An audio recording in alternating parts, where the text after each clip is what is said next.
কোনো রকম ছাঁচ ছাড়াই চিতই পিঠার রেসিপি যেমনই নরম হয়, খেতে কিন্তু ভীষণই দারুণ লাগে। এই শীতে একবার হলো ট্রাই করে দেখতে পারো।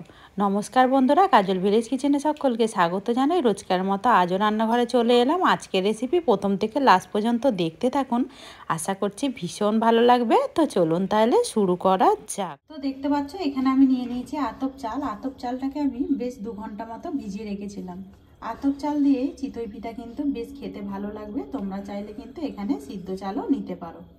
এবারে নিয়ে নেব একটা মিক্সিং জার।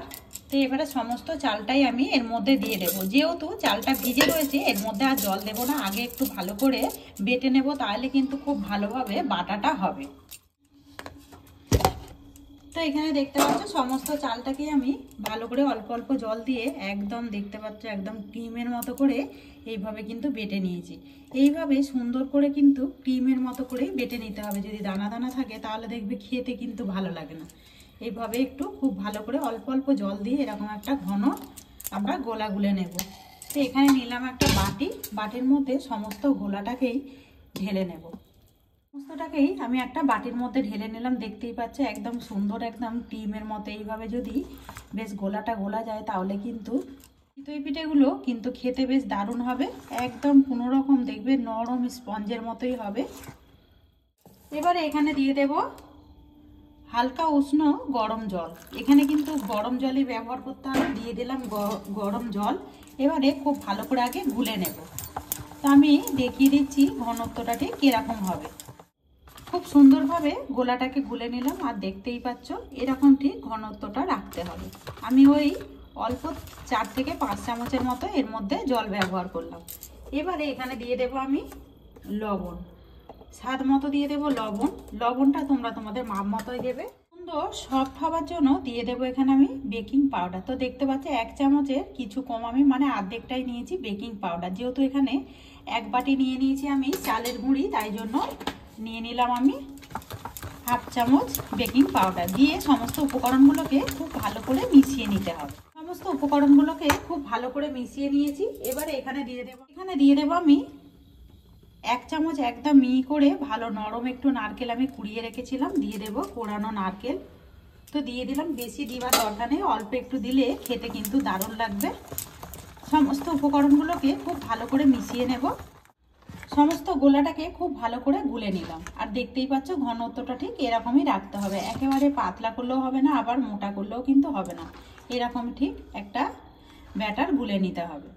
অপরদিকে আমি এখানে একটা আপ্পাম কড়া এরকম গরম হতে বসে দিয়েছি। এগুলো যে কোনো আমরা যেখানে হাঁড়ি কড়া কিনে থাকি সেখানে কিন্তু খুব সহজেই পাওয়া যায়। এবারে একটুখানি বাটির মধ্যে সাদা তেল আর একটু জল নিয়ে নিয়েছি। সমস্তর গায়ে একটু এইভাবে দিয়ে দেবো।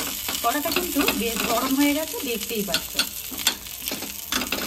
এই একবার তেলটা একটু দিয়ে দিলে তাহলে কিন্তু খুব সহজেই চিতই পিঠেগুলো উঠে আসবে। তো সমস্তর গায়ে দিয়ে দিলাম একটু সাদা তেল আর জল একটু মিক্স করে নিয়েছিলাম। এবারে যেই গোলাটাকে আমি গুলে নিয়েছি এটাকে আরও একটু এইভাবে একটু নেড়ে চেড়ে নেব। নিয়ে সমস্তটাকে সমস্তর মধ্যে দিয়ে দেব। তো পুরোপুরি ভর্তি করব না। আজকের এই রেসিপি আপনাদের কিরকম লাগছে অতি অবশ্যই কমেন্ট করে জানাবেন। যদি ভালো লেগে থাকে একটা লাইক করে দিয়ে এইভাবে আমার পাশে থাকবেন।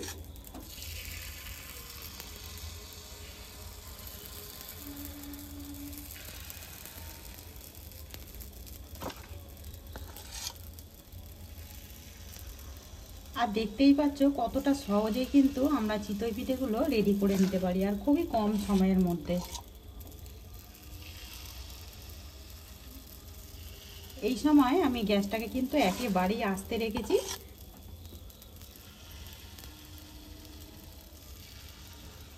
সমস্তগুলোর মধ্যে আমি বেশ খুব ভালোভাবে একদম দেখতে পাচ্ছ অল্প অল্প অল্প একটু খালি রয়েছে, আমি সবগুলোতেই ভরে দিয়েছি। এবারে 5 মিনিটের জন্য আমি এটাকে ঢাকা দিয়ে দেবো একদম গ্যাসটাকে আস্তে রেখে। এখানে 5 মিনিট মতো হয়ে গেছে। আর দেখতেই পাচ্ছ চিতই পিঠেগুলো কত সুন্দরভাবে দেখো ফুলেছে, দেখো দেখতে কতটা সুন্দর লাগছে। এবার আমি একটা তুলে দেখাচ্ছি। তো এইটাকে কিন্তু আমি একটু এইভাবে সরিয়ে সরিয়ে আর ঘুরিয়ে ঘুরিয়ে কিন্তু ভেজে নিয়েছি। আর এই দেখো কতটা সহজে চিতই পিঠেগুলো কিন্তু একদম উঠে আসছে। কোনো ভাঙাভাঙি ঝামেলা ছাড়াই তোমরা কিন্তু বাড়িতে খুব সহজে এইভাবে চিতই পিঠেগুলো রেডি করে নিতে পারবে।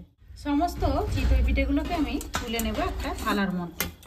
আর দেখতেই পাচ্ছ কতটা সুন্দরভাবে একদম খুব সহজেই উঠে আসছে আর নরম হয়েছে। দেখো, এগুলো খেতে কিন্তু ভীষণই দারুণ লাগে। সমস্ত চিতই পিঠেগুলোই ভেজে নিয়ে ফিরে এলাম।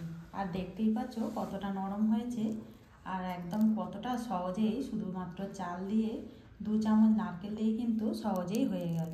আজকের এই রেসিপি আপনাদের কীরকম লাগছে অতি অবশ্যই কমেন্ট করে জানাবেন। যদি ভালো লেগে থাকে একটা লাইক করে দিয়ে এইভাবে আমার পাশে থাকবেন, আমাকে সাপোর্ট করবেন। আমার এরকম নিত্য নতুন রান্নার জন্য পাশে থাকা বেল আইকনটি প্রেস করবেন। সবাই ভালো থাকবেন, সুস্থ থাকবেন। ধন্যবাদ। আবারও কোনো নতুন রেসিপি নিয়ে ফিরে আসবো। আজকের মতো এই পর্যন্ত।